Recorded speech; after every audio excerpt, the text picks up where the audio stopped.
Soustraire des expressions rationnelles. Voici les étapes à suivre. Donc, d'abord, factoriser les numérateurs et les dénominateurs au maximum.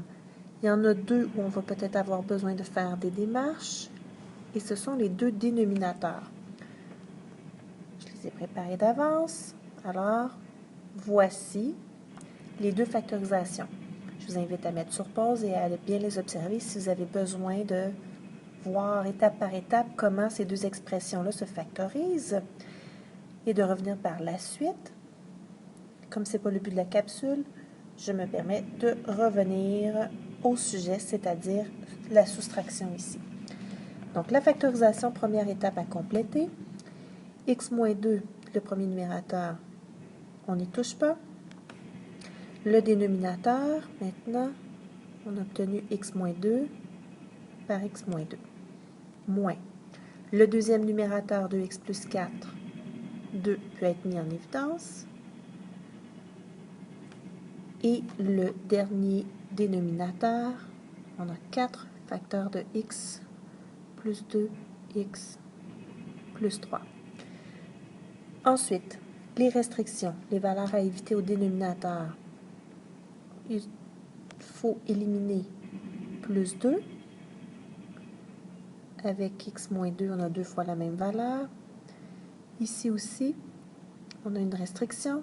X doit être différent de moins 2 et x doit être différent de moins 3. 4 est un facteur, mais il n'y a pas de restriction imposée sur un nombre, seulement au niveau des variables. Simplifier la fraction de départ, troisième étape. Est-ce qu'on m'a donné des fractions réduites dans l'énoncé? La première fraction, non, n'était pas simplifiée. Pour m'avoir donné une fraction réduite, on aurait dû me donner 1 sur x moins 2. La deuxième fraction non plus n'était pas réduite. X plus 2 se simplifie. Et aussi, on a le numérique, donc le 2 avec le 4. Pour une fraction réduite, on aurait dû nous donner ceci. Maintenant que les fractions sont bien réduites, simplifiées et factorisées au maximum, on est rendu à l'opération qui est la soustraction. Il faut aller chercher le plus petit dénominateur commun d'abord. Donc, on observe nos facteurs. On a x plus 2 dans la première fraction qu'on n'a pas dans la deuxième fraction. Donc, on va s'ajouter un facteur x moins 2. Dans la deuxième fraction, on a un fois 2 qu'on n'avait pas dans la première fraction. Et on a un facteur x plus 3 qu'on n'a pas non plus. Maintenant qu'on a le même dénominateur, on n'y touche plus. On n'a qu'à le réécrire jusqu'à la fin. Comme ça, tout factorisé. Et maintenant, on doit soustraire les numérateurs. Donc, le premier numérateur, c'est 2 fois 1 fois x plus 3, ou 2 fois x plus 3. Et le deuxième numérateur, c'est 1 fois x moins 2, ou tout simplement x moins 2. Et avant de pouvoir soustraire, il va quand même falloir aller faire la distributivité, se débarrasser des parenthèses. Encore une fois, le dénominateur, nous n'y touchons pas.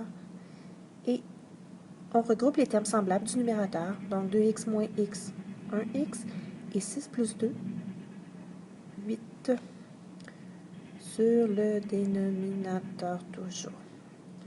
On s'assure, dernière étape, de savoir est-ce que cette fraction-là, elle est réduite ou si elle a besoin d'être simplifiée pour toujours donner une réponse, en réponse une fraction réduite. Donc, x plus 8 est un facteur premier. Il n'y a pas de simplification possible à faire. Nous allons juste compléter avec les restrictions. Alors, x plus 8 sur 2 fois x moins 2, x plus 3. Si x n'est pas élément de plus 2 et moins 2, ainsi que moins 3. Bonne chance pour les autres!